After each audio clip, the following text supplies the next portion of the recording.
Alright, quick thought experiment to start us off. What if the best companion in Warframe isn't the one you see in every meta build video? Picture this.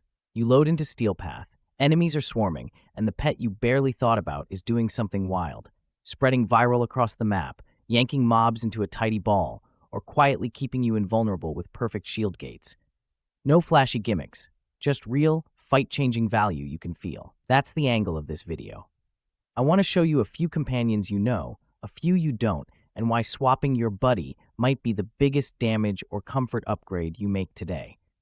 If breakdowns like this help you, tap like and subscribe so you don't miss the next deep dive. Now, let's set the stage with the usual suspects everyone talks about. Okay, I want to start with the obvious, and meta pick companions in 2025. Right now, you will see the Smita Kavat, the Helios and Panzer Volpaphyla as meta in Warframe. These are the three most popular companions in the game, and let me share to you why they are popular, and so that you may also understand why you need to try those underrated companions afterwards. So, let's start with Smita Kavat. It's popular for a reason. Although this cat has received a nerf, but still, its charm is a slot-efficient powerhouse that can hand you the buffs you actually care about: resource and drop double-ups, bonus crit chance, energy bursts, even affinity spikes. That's not theory. Those procs change how your run feels in real time. Doing fissures, charm turns average cracks into real profit. Farming rare resources or Archon shards, charm takes the sting out of grind. And because charm is fire and forget, Smita fits on almost any frame without you rethinking your build. That convenience is a huge part of why it's meta. It asks for nothing and gives a lot. Then there's Helios. New players love it because it solves a pain you hit early: scanning. Helios quietly fills your codex while you play, which means you unlock simulacrum testing sooner and stop juggling scanners mid-fight. That one quality of life change makes your builds better, faster, because you can actually test enemies and interactions without friction.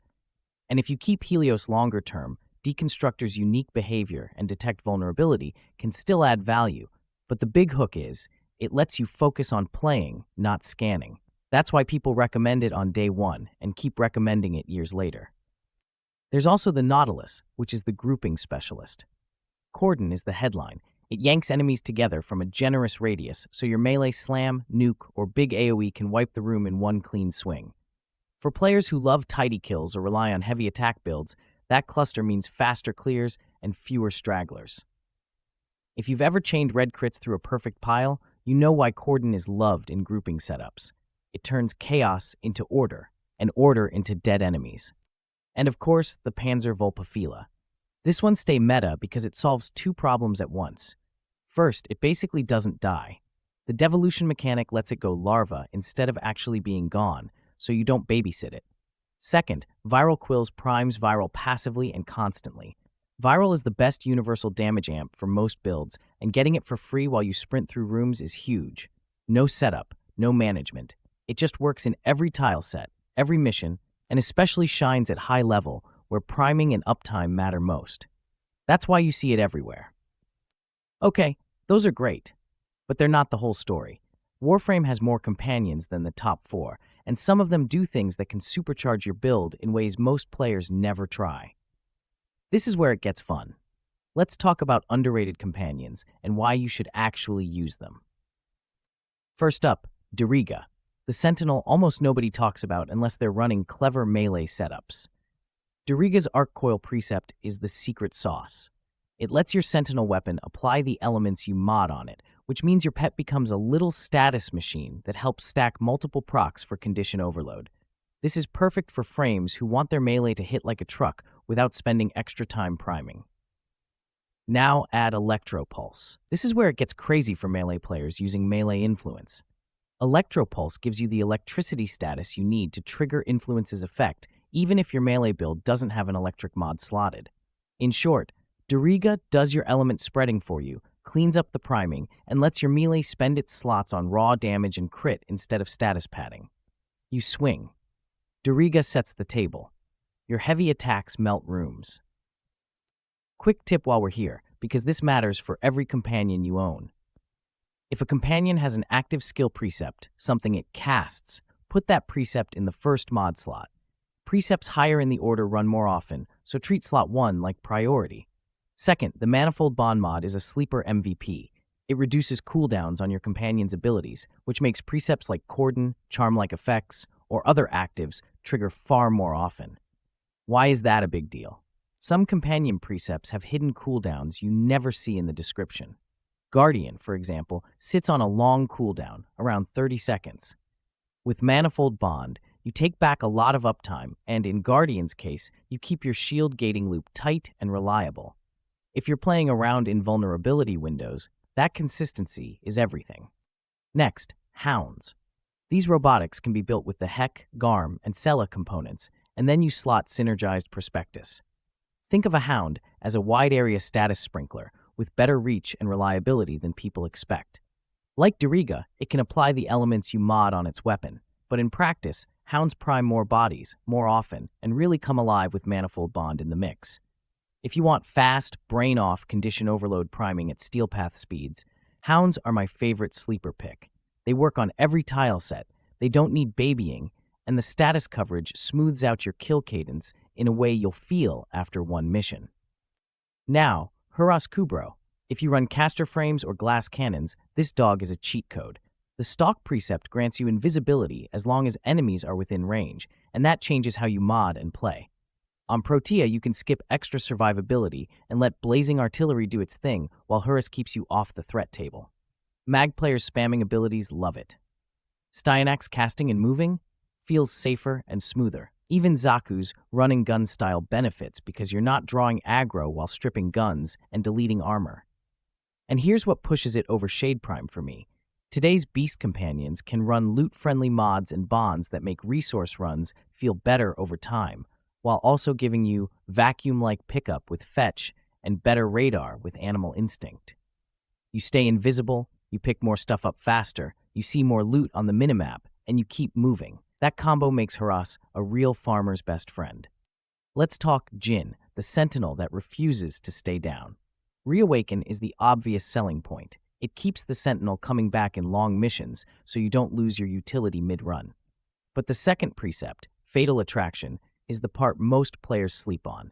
It doesn't just lure enemies, it debuffs them. Enemies caught by it slow down and stop attacking for a moment, which gives you breathing room in high-pressure tiles. When enough enemies stack up, Jin releases an acid spray that deals damage over time and guarantees a corrosive proc. Corrosive means armor strip, and armor strip means your guns and melee suddenly feel 2 tiers stronger. Kills on affected enemies extend the effect, and because they're highlighted, you clear them faster. On endurance runs, that loop, lure, strip, clean, keeps the pace smooth without you building a dedicated strip into your frame. Last one on the underrated list, Taxon. I know, it's the free starter sentinel. Hear me out. Taxon is great early because it solves 3 day 1 problems, keeping you alive, showing you where stuff is, and making pickups effortless. Molecular conversion feeds you shields and overshields constantly. Vacuum cleans the floor so you're not chasing drops. And the Artax weapon applies cold procs, which quietly control rooms by slowing enemies. That's all awesome for new players. But at higher levels, Taxon slots into the shield gating meta like it was made for it. With molecular conversion feeding overshields and Guardian on cooldown, plus shield arcanes on your frame, you can chain gates in a way that makes you feel immortal while still modding for damage. If you've ever wanted to play aggressive without redlining your EHP, Taxon is the simplest way to lock that loop in. So why should you actually use these underrated companions? Here's the bottom line. Diriga and Hounds make condition overload builds explode without spending your own mod slots on status. That's free power, and free power is always worth it. Hurras Kubro gives stealth to squishy casters, so you can stop dedicating half your build to survival and start dedicating it to damage. That's efficiency and comfort in one move.